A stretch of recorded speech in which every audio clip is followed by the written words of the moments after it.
Hello everyone, welcome to another WordPress theme development tutorial. In this lesson, we'll take a look at WordPress's search functionality.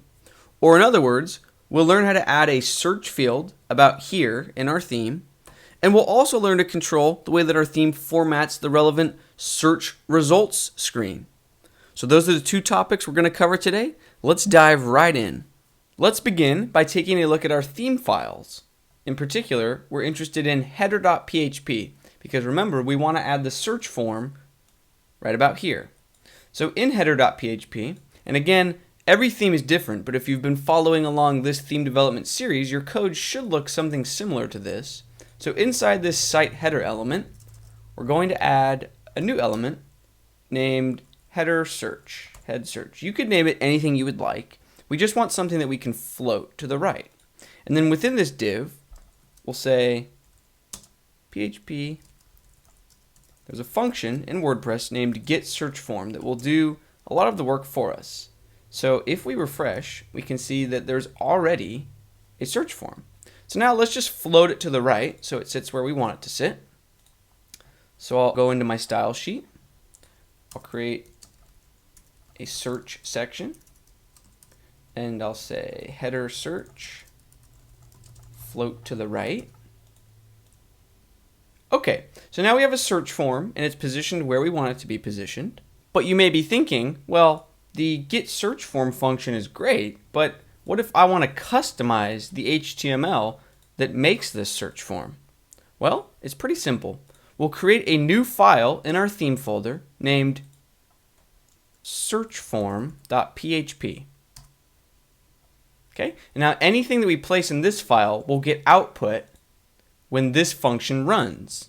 Now just a moment ago, our theme folder did not contain a file named searchform.php, and WordPress was obviously still able to output this form. So what was going on there is that if WordPress doesn't detect that file, it will fall back to its default search form code, which looks something like this. So I just pasted in a bit of code. If you perform a web search for WordPress and then the name of this function, you will be able to find this default code, and you can sort of use this as a place to begin and then customize it to fit your needs. Now if I refresh, we see that absolutely nothing changes because we're still using the default HTML. I'm actually not going to make any modifications to the markup. I just included it for educational purposes so you can see what sort of code WordPress works with. If you want to change anything in here, feel free, but I will say that this code usually gets the job done. Let's, however, make a bit of style-based changes. So I want to remove this label text that says search for. So instead of deleting it from the HTML, I'm going to leave it in there for accessibility reasons. But in my style sheet, I'll say in the head search element, find the label, and then hide it by pushing it to the left. So now it's hidden, but for accessibility reasons, it's still there in the code. Now let's focus on making the search button have a blue background with white text so it sort of matches the overall aesthetics of our site. And if your theme is different, you can follow along, but just use different colors. So in our HTML, we can see that the button has an ID of search submit. So in my style sheet, I'll say if we're in the head search element, let's go ahead and select the search submit element. And let's just change the styling a bit. So we'll say background color equals the same blue that we're using throughout the rest of the site. We want the text to be white. Let's give it a bit of padding. It doesn't need much vertically. And let's give it a good amount on the horizontal left and right sides. Okay, so now if we refresh, that already looks a little bit better. Let's remove the border. Border none. Okay, let's work on making this input the same height as the button. So the first step would be to align them so that they're the same. So vertical align top, and then let's also add that to the input, which has an ID of S. So we'll create a new rule. If we're inside the header search module, look for the S input. and also align it to the top. So now you can see that they're both aligned to the top, and we just need to match the height. So we'll give the input a bit of padding vertically. Looks like that's too much. Let's go down a little bit, 3 pixels vertical. Okay, so that matches, and I would imagine that this looks good in most browsers, but I will say that if you're building a theme for the real world and your client is very particular about your forms looking identical in many different browsers, then I recommend you perform a web search for something called Formalize or CSS Normalize or CSS Reset, and that will provide you with a bit of CSS code that you drop into your theme or your style sheet, and it will sort of level the playing field across all browsers and devices, so you have a bit more predictability when it comes to styling forms. But that is really outside the scope of this video. So now let's move on to phase 2 of this video, which is controlling the way that search results get output. So for example, if I perform a search for opinion, you can see that it will return the 2 opinion posts. But what if we want to customize this output? What if we want only the excerpt to show instead of these full 2 paragraphs? And what if we want some sort of title above these posts that reads search results for, quote, opinion? Well, we can do just that very easily. So we'll hop back over to our theme code. WordPress will automatically look in our theme folder for a file named search.php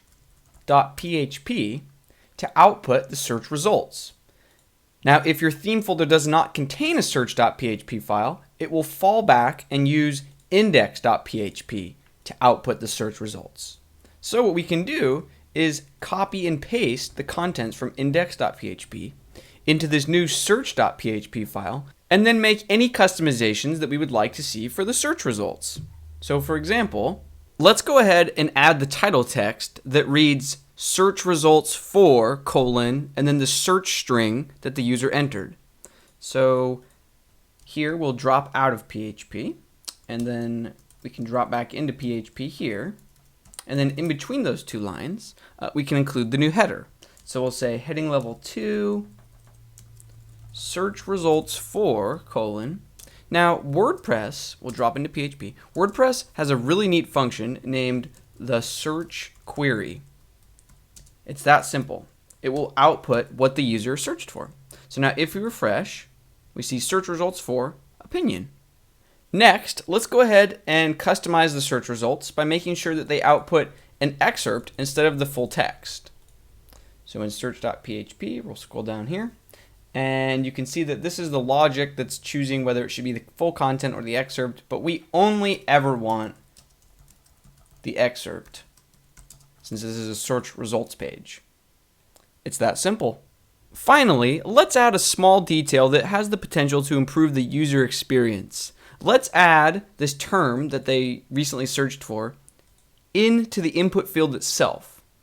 I think this will make more sense in just a moment. So I'm going to go to searchform.php, and I know I said I wouldn't customize the markup, but I will just a little bit. So for the search field, I'm going to add an attribute named placeholder, and then I'm going to drop into PHP and say the search query. So now you can see that when you perform a search, this field will remember your most recent search. So it's really obvious to the user that this is what they just searched for. So if they search for news, it pulls up the news results, says search for news, and you get an extra reminder in the input field. And that will bring this search lesson to a close. But I want to segue in to a topic that is indirectly related that we're going to cover in our next lesson. And that topic is a function named getTemplatePart. Now the reason this is related is you might have noticed that when we created search.php, we copied the entire contents for index.php and then only customized a few things. So all of this code is duplicated. And in programming, there's a principle, don't repeat yourself. And we are completely in violation of that principle. We are repeating ourselves a lot. We did this just to keep the lesson as simple as possible, but just know that in our next lesson, we're going to learn about the function named getTemplatePart, and it is the solution to this problem. We're going to learn how to not repeat ourselves, and we're going to learn how to be a lot more intelligent with our code and when we need to break out for certain changes in certain templates. So thank you very much for watching this lesson. I hope you feel like you learned something, and stay tuned for more WordPress and web development tutorials. Thanks. Bye.